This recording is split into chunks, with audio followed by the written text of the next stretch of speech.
बिस्मिल्लाहिर्रहमानिर्रहीम। अस्सलाम वालेकुम अज़ीज़ तालिब-इल्म। ये डिस्कशन मुसलसल चल रहा होता है कि भाई डिग्री ज़रूरी है या स्किल ज़रूरी है, और मैंने सोचा कि मैं इस बारे में आपसे अपने कुछ एक्सपीरियंसेस शेयर करूँ। तो फेसबुक पे एक तहरीर लिखी थी, जिसके बाद डिमांड आई कि भाई इसको अपने व्हाट्सएप ग्रुप पे भी शेयर किया जाए। तो मैंने सोचा कि क्यों ना इसकी वीडियो बना के शेयर कर दिया, तो ज़्यादा मज़ा आएगा। तो मैं अपनी कहानी से शुरू करता हूँ। 2003-4 की बात है। मैं उस ज़माने में मेडिकल कॉलेज में पढ़ा करता था, और हुआ ये कि उस ज़माने में एक स्किल बड़ा मशहूर होना शुरू हो गया। उसे हम मेडिकल ट्रांसक्रिप्शन कहते थे। मेडिकल ट्रांसक्रिप्शन के अंदर होता ये था कि अमेरिका से डॉक्टर्स जो हैं वो अपनी जो रिपोर्ट्स होती थी या फाइल्स होती थी, वो वॉइस फाइल्स की सूरत में भेज दिया करते थे, और यहाँ लोग बैठ के उसको ट्रांसक्राइब करते थे, यानी उसको टाइप करते थे। तो आपको कई चीज़ें चाहिए होती थी। आपके लिसनिंग स्किल्स बड़े ज़बरदस्त होने चाहिए थे इंग्लिश के। आपकी मेडिकल टर्मिनोलॉजी की नो हाउ अच्छी होनी चाहिए थी, और उसके बाद एक तो आपको उनका एक्सेंट समझना होना चाहिए था, क्योंकि कभी ऐसा होता था कि कोई मैक्सिकन डॉक्टर होता था या कोई और लैटिन अमेरिका से डॉक्टर होता था, तो उसके अल्फाज समझना बड़ा मुश्किल होता था। सीधी सादी अंग्रेज़ी तो समझ में आ जाती है, लेकिन अब वो एक्सेंट के साथ बोली जाए तो बड़ा मुश्किल हो जाता है। फिर आपकी टाइपिंग स्पीड होनी चाहिए, क्योंकि आपको एक टारगेट मिलता था जो कि आपको रात भर में, या जितने भी घंटे आप काम कर रहे हैं, अगर आप दिन में काम कर रहे हैं, तो वो करके आपको उतने घंटे की वॉइस फाइल आपने कन्वर्ट करनी होती थी इनटू टाइपिंग, और उसके बाद फिर वो आपको सेंड बैक करनी होती थी। तो लोगों ने इस काम में हाथ डालना शुरू किया, बिकॉज़ ये एक अच्छा मुनाफ़ा बख्श काम था। बहुत सारे लोगों ने ये किया कि उन्होंने कंपनीज़ खोल ली, वहाँ पे लोग रख लिए, और उसमें मेडिकल स्टूडेंट्स जो थे वो बड़े कामयाब थे, बिकॉज़ मेडिकल टर्मिनोलॉजी उनको आती थी, अंग्रेज़ी भी उनकी अच्छी थी, उनको समझने में कोई प्रॉब्लम नहीं होती थी, और साथ ही वो टाइपिंग जो जानते थे वो जानते थे। अच्छा, ये पुराने ज़माने की बात है, तो इतना ज़्यादा टाइपिंग कॉमन नहीं थी, कंप्यूटर्स बहुत ज़्यादा उस ज़माने में हर एक घर में नहीं होते थे। तो टाइपिंग भी वो सीख जाते थे, क्योंकि वो टाइपिंग ट्यूटर पे बाकायदा प्रैक्टिस कराते थे आपको कि आपकी स्पीड बढ़े, और एक पर्टिकुलर स्पीड का टेस्ट होता था। जब आप उस स्पीड से आगे निकल जाते थे तो उसके बाद वो आपको ये काम दे देते थे। तो पैसे अच्छे मिल जाते थे उस ज़माने के हिसाब से, तो मैंने भी सोचा कि चलो यार ये एक अच्छी चीज़ है, सीख के शुरू करते हैं। तो मैं करता ये था कि मैं रात को थोड़ा लेट निकलता था घर से, और उसके बाद रात भर वहाँ काम करने के बाद सुबह डायरेक्ट यूनिवर्सिटी चला जाता था। कुछ अरसे में मुझे एक और जगह से ऑफ़र आ गई। पता चला कि जी वो लोग हायर कर रहे हैं, मैं वहाँ भी पहुँच गया। वहाँ जाने के बाद मुझे पता चला कि जी वो मैडम साहिबा जो थीं, घर के पास ही था, करीब में, मगर उन्होंने जो सेटअप था वो बड़ा अजीब-सा बनाया हुआ। तो ना कोई एसी था, अजीब पंखे ऊपर चल रहे होते थे, डाइनिंग चेयर्स रखी हुई थी। सो आप इंतहाई तकलीफ में बैठ के काम कर रहे थे। अच्छा, आपको पैडल पाँव में होता था, उससे आप वॉइस फाइल को आगे बढ़ाते थे, हाथों से टाइप करते थे और कानों से सुनते थे। So it needed a lot of coordination, और आपकी ज़ाहिर है अंग्रेज़ी, मेडिकल टर्मिनोलॉजी और टाइपिंग स्पीड तीनों बहुत अच्छी होनी चाहिए। बहरहाल 2 हफ्ते वहाँ काम किया। उसके बाद उनके वर्किंग कंडीशंस क्योंकि बहुत पुअर थी, मेरा उनसे झगड़ा हो गया। मैंने कहा मैं यहाँ काम नहीं करूँगा इस हालात में। आप हर रोज़ कहती हैं कि आप एसी लगवाएँगी, आप जो है वो चेयर्स को चेंज करवाएँगी, कंप्यूटर चेयर्स रखेंगी ढंग की। ज़ाहिर है आप 6 घंटे बैठ के काम कर रहे हैं, तो आपको, या 4 घंटे भी कर रहे हैं, तो आप डाइनिंग चेयर पे बैठ के काम नहीं कर सकते। बहरहाल वो गेम ओवर हो गया, उसको मैंने छोड़ दिया, और ये सिलसिला चलता रहा। कुछ अरसे में 4-6 महीने में मुझे लगा कि यार ये मेरे बस का काम नहीं है, ये मुझे ना बहुत ज़्यादा भारी पड़ा है, बिकॉज़ आप देर से घर से निकले, रात को आप सो नहीं रहे हैं, सुबह उठने के बाद आप डायरेक्ट यूनिवर्सिटी जा रहे हैं, वहाँ से फिर घर आ रहे हैं, फिर अजीब-गरीब टाइमों पे सो रहे हैं आप। सो आपकी पूरी बायोलॉजी डिस्टर्ब होना शुरू हो जाती है। अच्छा, ये काम जो था ना, ये इंडिया, पाकिस्तान, बांग्लादेश, श्रीलंका, ऐसे तमाम ममालिक जहाँ पे हमारे जैसे डिजिटल मज़दूर मौजूद थे, वहाँ पे बड़ा पॉपुलर हो गया था। पैसे अच्छे मिलते थे, लोगों ने आउटसोर्स करना शुरू कर दिया। वहाँ अमेरिकन, वहाँ भी पाकिस्तानी इंडियन होते हैं, वो सारे ऐसे ही लूप होल ढूँढते रहते हैं।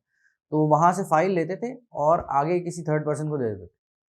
अच्छा, उनको समझ में आता कि ये थर्ड पर्सन काम कर रहा है, शायद पता भी हो, मगर वो थर्ड पर्सन भी आगे और आउटसोर्स कर देता था, जैसे आजकल फ्रीलांसिंग में हो रहा है। फिर एक दिन ये हुआ कि एक पाकिस्तानी खातून थी, उनको शायद उनके जो जो उनका हायर करने वाला बंदा था, जो उनकी कंपनी थी, उसने पैसे नहीं दिए। तो उन बीवी ने ये किया कि उन्होंने एक कंप्लेंट की उस हॉस्पिटल को जिसकी वो फाइल्स थी, कि भाई आपकी फाइल्स मैं इंटरनेट पे रिलीज़ कर दूँगी पेशेंट्स की, आप मेरे पैसे दिलवाएँगे। अच्छा भाई, जब अभी पाकिस्तान तो है नहीं, वहाँ पे जैसे ही कोई इस तरह का वाकया होता है वो फ़ौरन लेजिस्लेशन करते हैं, रूल्स बनाते हैं और उस चीज़ को देखते हैं कि वो किस तरह ठीक की जा सकती है। उन्होंने फ़ौरन रूल्स बना दिए कि भाई ये पेशेंट फाइल्स जो हैं बहुत कॉन्फिडेंशियल हैं। उस खातून के साथ तो जो हुआ वो हुआ, मुझे नहीं मालूम, लेकिन ये इधर पाकिस्तान, इंडिया, बांग्लादेश और श्रीलंका को काम मिलना बंद हो गया, बिकॉज उन्होंने रूल्स बना दिए कि ये पेशेंट फाइल्स हैं, ये कॉन्फिडेंशियल हैं, ये इस तरह आप बाहर नहीं भेज सकते और अब आपको मुख्तलिफ किस्म के एग्रीमेंट साइन करने पड़ेंगे, दिस एंड दैट वगैरह वगैरह। फिर क्या हुआ जनाब, यहाँ जो बड़ी बड़ी कंपनीज खड़ी हुई थी, मैं जिस कंपनी में काम करता था उसने 2 बड़े बड़े फ्लोर्स दिए हुए थे शारा फैसल के ऊपर, और वो बिल्डिंग आज भी मौजूद है और उस पूरे फ्लोर पे 20 लोग काम करते थे, मुझे एग्जैक्ट नंबर नहीं पता, और 3 शिफ्ट चला करती थी। तो आप सोचेंगे कितना काम होगा, और वो हमें भी थोड़े तमीज़ के पैसे देते थे।